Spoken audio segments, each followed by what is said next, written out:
Ya, mungkin kamu semua boleh beritahu, ya, apakah tanggungjawab seorang pastor dalam pelayanan sosial? Mula dengan kumpulan satu, apa yang kamu dapat?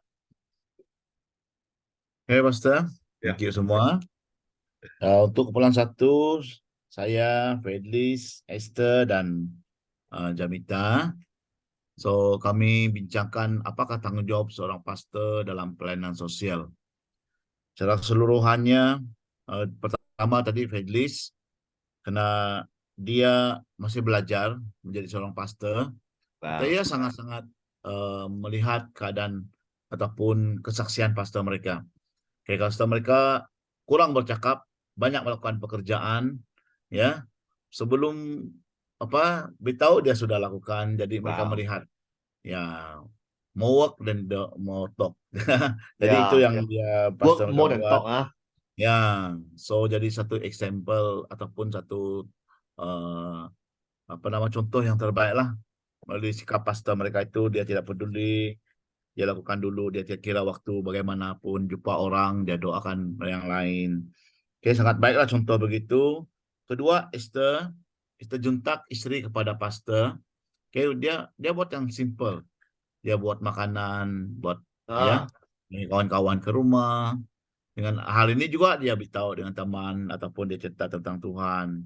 Melalui fellowship ini juga dia boleh membawa jiwa kepada Tuhan. Walaupun sebagai istri pastor, ya, jadi dia pun mengambil peranan yang hal macam ini. Ya, jenis masakan apa mereka belajar masak, tetapi di situ dia gaul ataupun melakukan sesuatu lah, oke, dalam pelayanan sosial untuk membawa dan menarik orang datang pada Tuhan.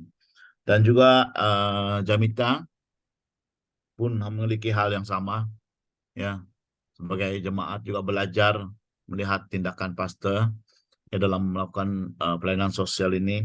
Karena kita sebagai pastor sekali lagi perlu tampil lebih dahulu melakukannya. Ya, apabila mereka bergerak dan bekerja dalam melakukannya, so jemaat akan ikut, otomatis jemaat akan sama pergi. So sebagai sembilan saya telah melayani uh, dalam berapa lama dalam pelayanan, ya itulah yang terpenting, kita yang bertindak dulu. Ya, perlu bertindak kita dulu. lakukan. Ya, apabila kita buat sesuatu walaupun dia besar, pastor, jemaat akan melihat hasil dia. Ya, Apabila hasil ada, so mereka tidak ragu-ragu untuk menyumbang. Contohnya kita ada 2 tempat di kampung, di Rumah Panjang kita bangunkan tempat mereka berdoa. Gereja lah, boleh dikatakan gereja. Itu kos yang besar, ya. Jadi jemaat membantu. Mereka sanggup tolong berapa ribu untuk ini, beli apa barang. Karena mereka melihat buah dia, melihat hasil. Karena saya bukan seorang tukang juga. Memang juga pandai sedikit lah. Apabila kita sendiri yang ikut terjun dalam pelayanan kerja, kan cuma kita pergi, kita yang bekerja sama buat semua. So, jemaat itu akan respect lah, melihat ya. hasil yang kita buat. So, mereka sanggup membantu. Ya, macam Esther juga katakan tadi, kami dulu ada center prayer, ada gunung doa. Kan cuma kita doa, kita ambil orang yang sakit, tinggal dengan kita. Tanpa bayar apa-apa. Orang makan dadah kita jaga. Ya, orang Ah, gila pun kita jaga. So, ada. kita masak untuk mereka, bagi makan apa semua. Apabila jemaat melihat hal ini, sampai saya sendiri yang stop, jangan, cukuplah, jangan terlalu banyak hantar sayur makan. So we do first lah, and then the rest orang akan jemaat akan ikut. Ya, itu pasti kesimpulan kami dari tim kami. Ya, thank you. Bagus, bagus, bagus. Right. Bagus. Thank you, Matias. Right, tim nomor 2, Oke, kami dari Ezra. tim nomor 2, saya, Nelly, Rebecca, Ibu SPC, dan juga Nurul Hafid. Oke, apa yang kami sudah bincang tadi adalah pertama, mendedahkan pelayanan pastor di pelayanan sosial kepada jemaat. Itu adalah termasuk men-share-sharekan apa yang pastor buat terhadap pelayanan sosial di luar sana. Sebab dengan cara ini, bukan sejak pastor itu mau melaporkan apa dia buat, tapi dia boleh mencari volunteer untuk membantu. Atau ada jemaat yang tergerak hati untuk mau bantu. Pastor tadi sedengar kau buat pelayanan sosial, saya segera untuk membantu. Mau sponsor ini, mau bagi ini, begitu. Jadi ada jemaat yang begitu. Dan juga kenapa juga mau mendedahkan kepada jemaat adalah untuk mau, kadang-kadang jemaat tidak tahu apa itu pelayanan sosial. So di sana di sana pasti itu dia akan briefly kasih tahu lah apa itu pelayanan sosial, dan kadang ada yang tidak paham apa yang tugas, kenapa gereja perlu buat pelayanan sosial. So di sana pasti dia menguraikan lah apa yang pelayanan sosial itu. Dan yang kedua adalah dalam pelayanan sosial juga pasti itu dia boleh membuat suatu program yang secara terbuka lah, di mana program ini adalah untuk pendidikan. Terus pendidikan Apa program? Macam mana? Program pendidikan macam seminar atau mengajar-ajar begitu. Alright. Program pendidikan.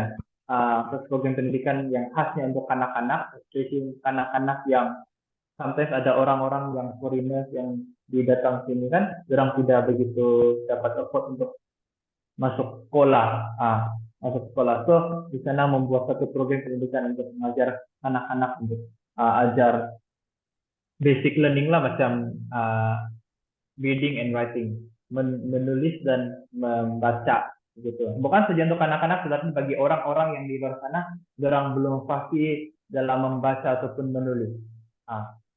Dan yang kedua adalah program pendidikan agriculture, penanaman, ajar cara orang menternak, ajar cara orang mau tanam padi, semua tuh tanam buah-buahan, bukan sakat mau tanam dan dapat hasil dan jual, tetapi untuk orang punya orang punya cara hidup lah, orang boleh makan itu buah, orang punya makanan untuk backup gitu. Dan untuk orang berdikari juga lah, supaya orang tidak terlampau mengharapkan orang untuk memberi dan orang meminta begitu. Dan seterusnya poin yang ketiga adalah membuat suatu counseling, pembimbing. Ini tadi kami bincang adalah untuk mau macam sometimes ada family ini orang tidak terbuka kepada each other, orang punya family yang besar. So maybe orang perlu untuk luahkan orang punya perasaan ataupun masalah orang kepada orang luar. So pasti dia boleh menjadi seorang pendengar pada masa itu. Of course lah, maybe rasa pelik, kenapa pula saya mau share saya punya masalah kepada orang luar, padahal ini masalah kami saja.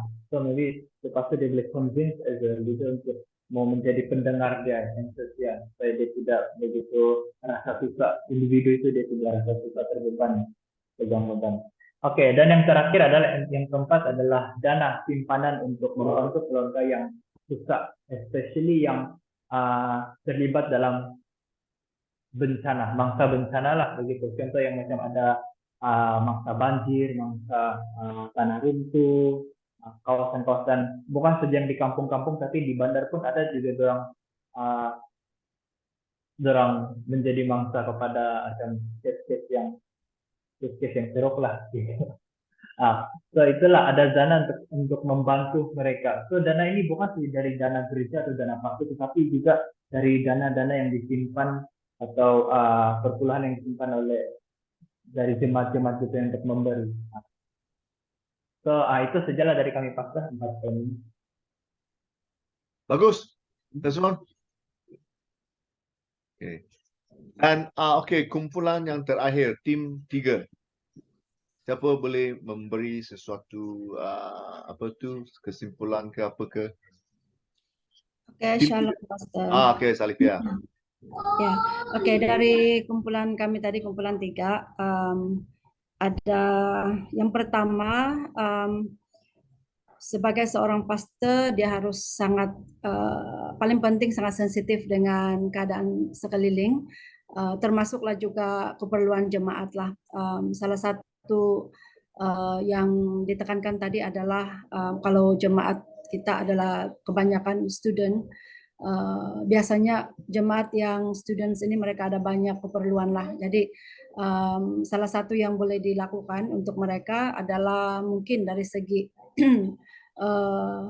menyediakan tempat tinggal. Kalau mereka tidak ada tempat. Kalau orang Sabah Sarawak tidak boleh balik kampung, mereka perlukan tempat tinggal. Itu salah satu dia. Dan juga kalau mereka ada keperluan emergency dan mungkin mereka tidak ada keuangan yang cukup, jadi sebagai pastor dia boleh initiate untuk membuat tabung kebajikan untuk student lah yang memerlukan. Dan selain daripada itu,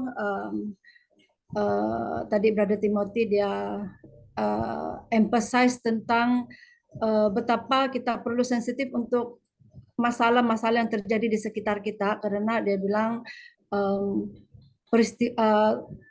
apapun masalah yang terjadi di sekitar kita itu sebenarnya adalah tanggung jawab kita lah, dia bilang. Jadi 3 hal yang dia tekankan. Yang pertama adalah yang pertama itu kita harus sensitif dengan keperluan. Kemudian selepas itu kita harus mencari jalan penyelesaian.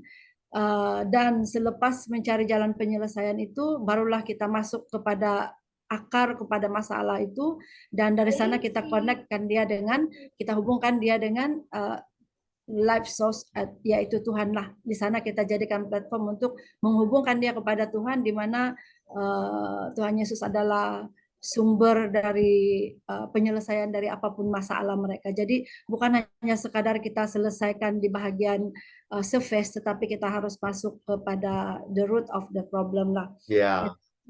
Ya, dari Pastor Pauline, dia juga menekankan tentang betapa pentingnya untuk sensitif lah. Seorang pastor dia harus sangat sensitif dengan keperluan, tapi jangan menanggung keperluan itu sendiri. Maksudnya dia harus share juga apa yang diperlukan kepada jemaat, supaya jemaat juga boleh turut membantu di dalam kalau ada masalah yang terjadi di dalam gereja atau dalam kalangan jemaat.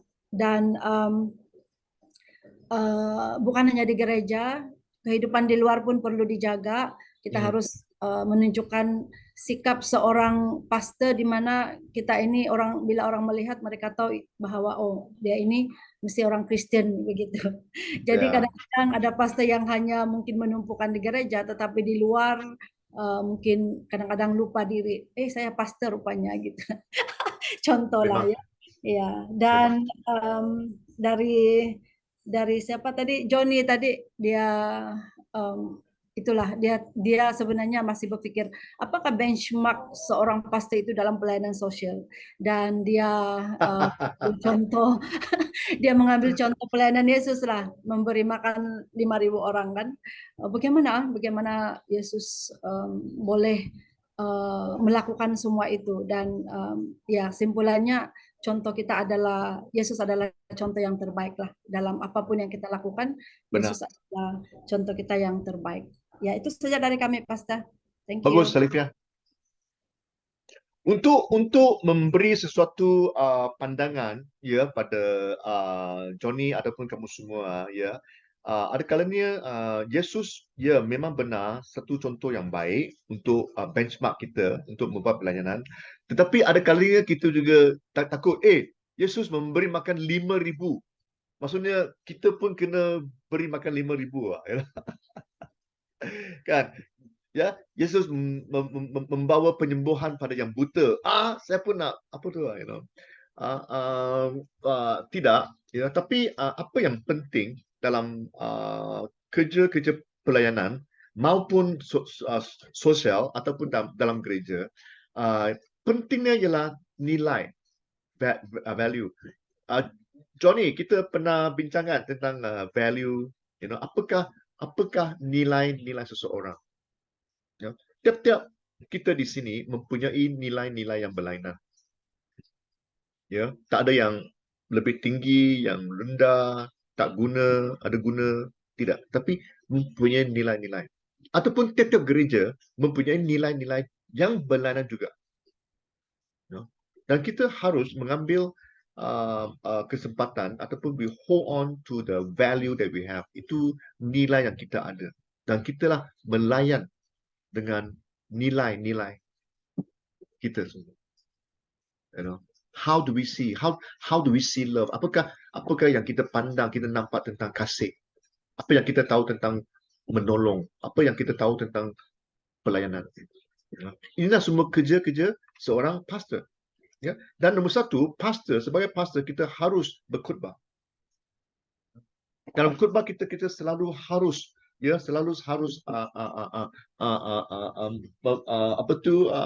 memberi galakan bahawa itulah kerja kita.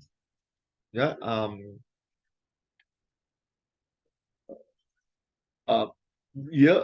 selalu kita we always expose, kita selalu memberi ada slide lah, gambar lah, ataupun selalu berkongsi ya dengan orang bahawa itu penting ya berkhutbah, merancang dan membina jalan ataupun memberi kekuatan, dan ini akan memberi kekuatan dan kelebihan, mengenali nilai, dan juga mengenali passion, kesukaan, passion, apa yang kita ingin lakukan. Selalu membina jalan, selalu membuka jalan, bukan membina, membuka jalan. Sebagai seorang pastor, kita selalu, kalau ada jemaat datang dan berkongsi, pastor, kita harus buat ini, bagus. Mari kita buat bersama-sama. Right? Kecuali jemaat datang pada saya, pastor kena buat ini ya. Tidak, saya tidak akan dengar. Kecuali dia datang, pastor, mari kita buat sama-sama. Okey, kita boleh. Right? Banyak kali jemaat datang pada saya, pastor, gereja ini yang mesti ada ini. Pastor kena buat ini, kena buat itu. Tapi apabila saya buat, mereka hilang diri. Oleh itu saya pun tak kisah. Kalau nak buat, kita boleh buat sama-sama. Beritahu beban pada saya, mungkin kita boleh buat bersama. Right? Dan sebagai pastor, apa yang kamu tadi bincangkan benar, ialah kerja kita ialah untuk memberi galakan dan tunjuk ajar yang benar, terutamanya daripada Alkitab. Memberi galakan mereka, encourage them.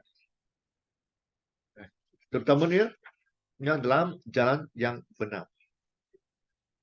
Okay? Dan nombor 3 ialah untuk menyebarkan dan mempromosikan dalam pelayanan sosial selalu.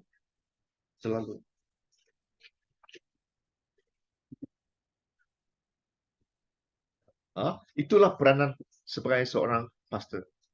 Dan saya percaya kerana kita gereja Assembly of God, kita ada missions department kan, misi, ya, dan selalu melakukan mengumpul dana dan melakukan sesuatu, itu kerja, ya, pelayanan misi department. Yap.